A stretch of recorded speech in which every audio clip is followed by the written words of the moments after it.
Welcome to the show. I'm Kourosh Mahboubian. I'm an art dealer in New York City. My gallery is called Kapow, like a punch. And we specialize in emerging to mid-career artists, building their careers, acting as an incubator so that they can move on to bigger things. I've been in the business for about 38 plus years and grew up in a family of multi-generational art dealers, so this is my life. My name is Aida Valdez. I moved to New York about 6 years ago. I'm originally from Mexico, but I moved here from Germany, where I grew up. And I have been in the art world for about 5 years. And the way that it started was I wanted to start an art gallery with my ex-boyfriend, and we didn't really know how things work. He was already collecting since he was 19, and I really looked up to him in a way that, you know, someone who was just as young as me, who didn't have a big budget, was able to collect art. So that got me really curious about starting my own collection. And the project that I've been working on since 2020 is called Mat 54, and that's because we were living on Madison and 54th Street, and we had access to commercial real estate that we could have used for free. And we thought, you know, one of the biggest expenses of an art gallery is the price of real estate. So if we weren't gonna pay rent, it seemed like a no-brainer for us to start something like that. So I started talking to people that I knew, and I realized that I knew quite a few creatives, some artists that I knew since high school, and then the ball got rolling where I got introduced to more and more people in the creative industry. My ex-boyfriend and I broke up 3 months after we started the project, so that didn't really work out. But then I have, you know, the plan of starting a gallery, so I was a little bit directionless. But then I started quite organically meeting more people in the art world, and I made it my passion project. I would show up to openings, I would go to art fairs, and I think that for the first year, I didn't really talk to anyone during these openings, but slowly I started recognizing faces, and then one time I met one person that I clicked with, and that person introduced me to another person, and then it was like a snowball effect. I ended up actually also working at a commercial gallery in Chelsea, which I thoroughly enjoyed. I worked for Harper. Ever since, I have been working on curatorial projects independently, been doing pop-ups, but one of my main missions is to encourage more people to buy art. I come from a communications and business background, and most of my career was in tech. So I know a lot of people who are not in the art world who find it very fascinating, but they don't know how to approach it. So my main mission with Mat 54 is to bridge the gap between the professionals who are not involved in the art world but might have disposable income, and have them support the art world ecosystem. I'm Michael Hall. I'm the Artistic and Executive Director of the Art Students League of New York. It's an art institution that's been in New York City for 150 years. We're celebrating our 150th anniversary. Some credit it as the cradle of American art, or contemporary art, especially for New York City. Prior to that, I've been in the art world for over 30 years, so similar track with Kourosh. I've worked with art fairs from Art Basel to the Armory Show, and worked with galleries such as Hauser and Wirth Gallery. So I know my way around the art market, and now leading a nonprofit institution and nurturing artists, both established and emerging. Michael, you and I were talking earlier about this two-part system with the incubator galleries and emerging art on the one hand, and then the blue chip art on the other hand, and in between is sort of the stabilizing force of the middle level. Probably the hardest place to be is the mid-level gallery. At least I find from my experience, seeing the emerging galleries are the fabric of the art world. They're bringing new faces, new voices. It's the place where you can express the most, experiment the most, the least risk. Where you get to the level of a blue chip gallery, it's more market driven, and there's much more on the line. You have to hit at a higher level. Somewhere in between, either you're trying to still have that magic that you had as an emerging gallery, and then still trying to play at the level of a blue chip gallery. And that's probably the push and pull is so hard, I find. I've never opened a gallery. Well, I've had both. So in 1988, I founded Cyrus Gallery, and I'm actually going to tell the story as quickly and shortly as I can, but I was fresh out of college, and I was an artist getting shows of my work, and I decided that the life of an artist was going to be one that was not right for me because I wanted to have a family. So what do? Well, I love art. I want to be around it. I'm going to be the next Leo Castelli or Stieglitz or Sidney Janis, you know, those luminaries who changed the art world. And my father was an antiquities dealer, a rather prominent antiquities dealer, and I asked him, would you please introduce me to some of your friends to get me a job? A month later, he came back and said, I'm sorry, I can't get you a job. You know, they won't give it to you because you're my son, and it would be a menial entry-level position, and they're embarrassed to offer it to my son. Of course, I was upset. Well, then I'll do it on my own. Good for you. And his response a week later was, well, Mrs. Latkin in 15C is selling her gallery. Let's buy it for you. And my father had gone through some ups and downs at that point. So he literally took all of the cash out of his bank account, gave it to me, and told me I'm going to lose it. And he said, modern art's a terrible business. You know, you'll see. Well, why are we doing this? Oh, no, you're going to love it. It's going to be great. You're going to learn, you know. But I'm not ready for this. No, you've grown up in this field. You know what you're doing. You'll be fine. Cyrus Gallery was born. I could not resist the temptation. He was right. I spent so much money, and we did a lot of good. Acting in a big gallery the way I do now in my tiny little shoebox. It was phenomenal space on 57th Street with Pace as my upstairs neighbors and, you know, high-priced fashion stores downstairs between 5th and Madison Avenues. And I had big clients coming in, and I became known as the gallery who showed black artists. Most New York galleries were not showing black artists, so I was Howardina Pindell's dealer, I was Tyrone Mitchell's dealer, Marin Hassinger, I worked with Mel. Anyway, a lot of people.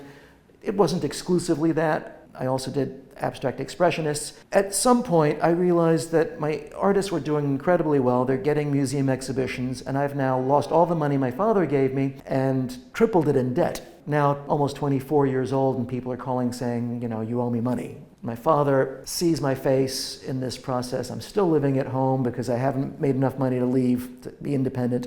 And he says, listen to me for a year and you'll be successful. So I did. Move the contemporary to the back room. We're going to sell antiquities and blue chip in the front room. So we did. I did very well. Within a couple of years, I'd made enough money to retire.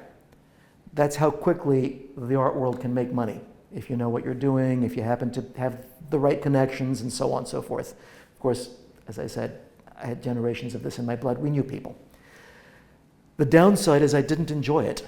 It's no longer the act of bringing something to people's attention that they may have not seen. It's no longer showing the world the incredible art of some unbelievable young talent, but rather a commodity that you're exchanging for the highest price you can. In 1993, I closed Cyrus Gallery and went into private practice for another 30-something years and reemerged, you know, as a gallerist in recent years when I realized that a lot of my clients were galleries who needed to learn how to start the business. And jumping back into this idea of young art, of emerging, mid-career, incubator type of work, I realized that you had to cut the costs down.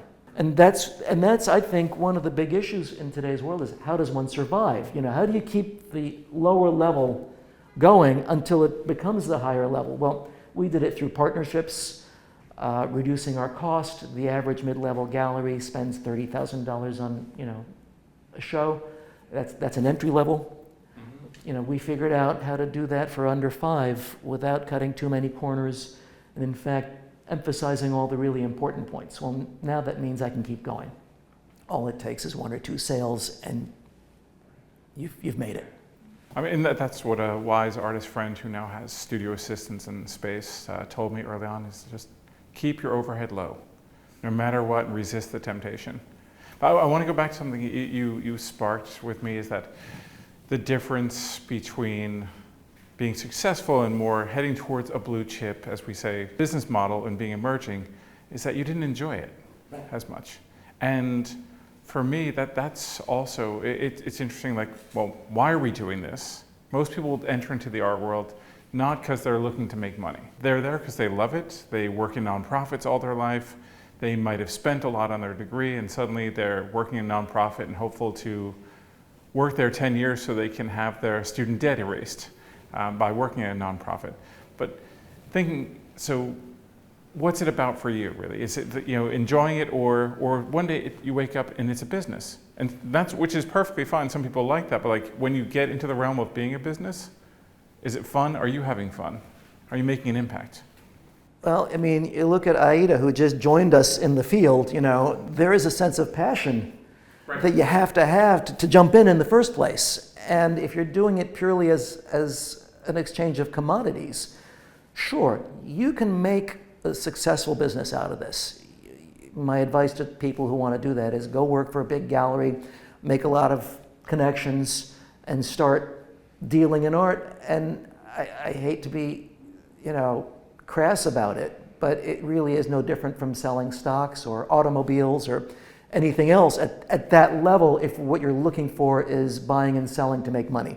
I equate it to stocks quite often. Just when you get up to that level or auction levels, it's the price of whatever someone's willing to pay for it or valuing it at.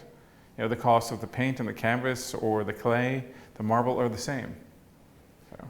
Aida, you said you work with young people in the tech industry. Yeah, so I work with a lot of people who are either consultants or they work in finance, and just people in general from university people who went to my master's, who did my master's degree as well. And a lot of the misconception about the art world is that you see all the headlines and it's all like auction houses breaking records like Andy Warhol, Basquiat. And they have that idea of the art world. And they ask me, well, if I buy this painting, can I live off it if I sell it in 10 years? And I'm like, no. But then again, similarly compared to the stock market, I'm like, well, will you buy one stock and then live off it in 10 years? You won't. I mean, right. It's not going to happen.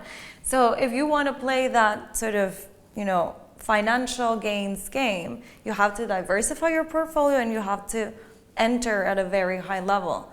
But if you're going to start, from the emerging market, it can be so much more inspiring because it's not necessarily about the value that it might gain, but it's about supporting a community and actually making a difference between an artist being able to pay their studio, buy more materials and continue their practice, or not if they don't sell. Interesting, the lens they come at it from is from a market side, financially driven, rather than the love for the work. And true collectors, as I find, they fall in love with the work. You have to think you're buying something and you're never going to make your money back or be able to sell it ever again. Can you live with it? I mean, unless you're looking at it from an investment standpoint, you're taking something, then you have these collectors with thousands of works. They take them, they put them in their Freeport, in their storage, and they might never install them. They might never unpack it. There's a point to this that really makes sense to me. I want to take you back to a conversation that you and I had between us. I never told you this. I wanted to say thank you. You said to me once, you're in it for all the right reasons. And I still mean it. And it really, it not only put a smile on my face, but that was a bad week and it made my week better. So thank you. Yeah, I am in it for what I think are the right reasons. And what you just said about collectors who build something of value as opposed to those who are putting something in the warehouse, that's a concept I grew up with. I am the third generation of people in my family who are art dealers, and there's another generation after me too. And when I was growing up with antiquities all around the house, my father was a great big scholar. He helped develop the Islamic department at the Metropolitan. He was responsible for a lot of major collections. And he had friends who were in humble places who had amazing collections, and these were all the people around me. The Victoria and Albert Museum curator, I don't remember what department he was a curator of, but his passion was Islamic art. He later on became one of the great scholars, Basil Robinson. His son William Robinson is actually was at Christie's as the expert of the Islamic department. But Robinson built this collection of Islamic calligraphy that cost him nothing on what was then a very modest salary. Nobody was interested in it. Mm-hmm. And by the end of his life, this was a world-class collection that was in a museum. And so we take the ability of the individual collector to actually make change. Those people who did it for the right reasons over the course of a lifetime, you don't do it instantly. Right, right. It's your life's work, and that's what I believe mine is. It's not an instant project. There's longevity. The same goes for the man who built the world's largest collection of Pez dispensers. I don't know if you've ever heard of this. He collected the world's largest collection of Pez dispensers, but as you look at it all together, you realize this is the history of American pop culture. So you think about that, and this is the power that we all have, and we should dedicate ourselves to it if this is something we're passionate enough about. With that passion, and something that probably you do most is, with new collectors, is education. The scholarship around this. It's educating individuals about the art world, the hows and whys, the how to look at art. I mean, I've worked long ago with some corporations, and they were making purchases, and I would, for their corporate collections, and you would have the individuals looking at the work in their offices, in their conference rooms, in their lobbies, and they're like, oh wow, this is great. Like, they just think it's from a museum. You're like, no, that's from a gallery. Like, oh, how do I go to one? I introduced someone once to a Cy Twombly drawing that was in their office. And I said, oh, they're having an exhibition next week, you should go. Like, oh, can you get me tickets? I was like, no, it's a gallery, you can go in, and you could probably afford a drawing from what you do. And they just looked at me puzzled, as if like this was this foreign concept to them. And for me, it's all of us, it's the most basic thing. Yeah. Then if you put me in front of, the NASDAQ, I wouldn't know what to do. I wouldn't know how to trade a stock. Yeah. I think that most people's interaction with art is at institutions. So you travel, you're a tourist, you come to New York, you go to the museums. So obviously, they see it as like this place of education, this place of like, nothing is obviously for sale. There is a museum shop, and that's how you interact with art.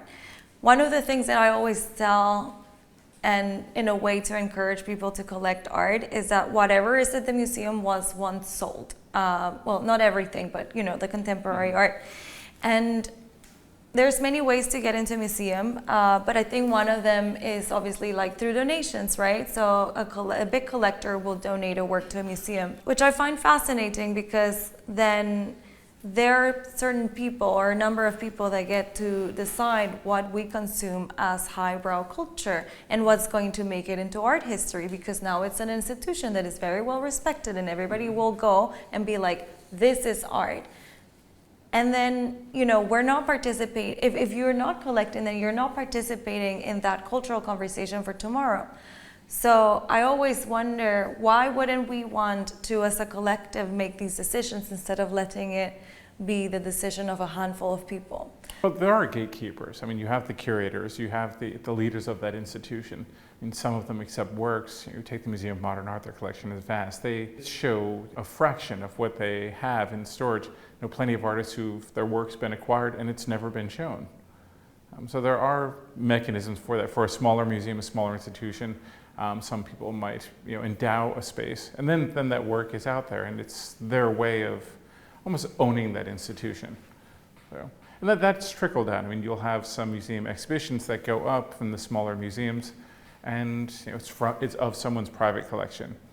They will pay for an entire exhibition of a certain artist's work, and in this country we don't have a tremendous amount of arts funding, so they have to lean on the bigger galleries to showcase their artists and support financially the collectors, and that is shaping things in my eyes. When they make a donation to a museum, it's good, and hopefully they're donating good work, but then you at least have someone who's able to discern what to show or not to show. In a way, they get to control the market, right? Because like if then those are also the artists that are making the headlines, and those are the artists that are making a lot of money. Like, when I think about it, like, I have seen works at an exhibition, then a couple of years later, or even like months later, I have seen it at a museum. Mm-hmm. And I just think that the perception of someone who's not in the art world, when they go to a gallery, a lot of the times they don't even know that the works are for sale. When I was sitting there at the gallery, multiple people asked me, can I take photos? Are these for sale? Do you guys sell things? Like, they don't understand the difference between gallery and museum. But also, they're not really, it feels like they're two separate worlds. The world of, not the art world, and then the art world. They feel to be so separated, and they're simultaneously happening at the same, in the city. Well, the art world's built themselves up with that mystique and their persona of being, and mostly again the blue chip galleries, of being this untouchable higher institution than they should pretend to be. And people think, oh, I'm not allowed to go in there. I mean, going back to your jumping off point earlier was about, the Castellis of the world, the O.K. Harrises, or even to the Mary Boones, Shafrazis. And that's kind of where I entered into New York City.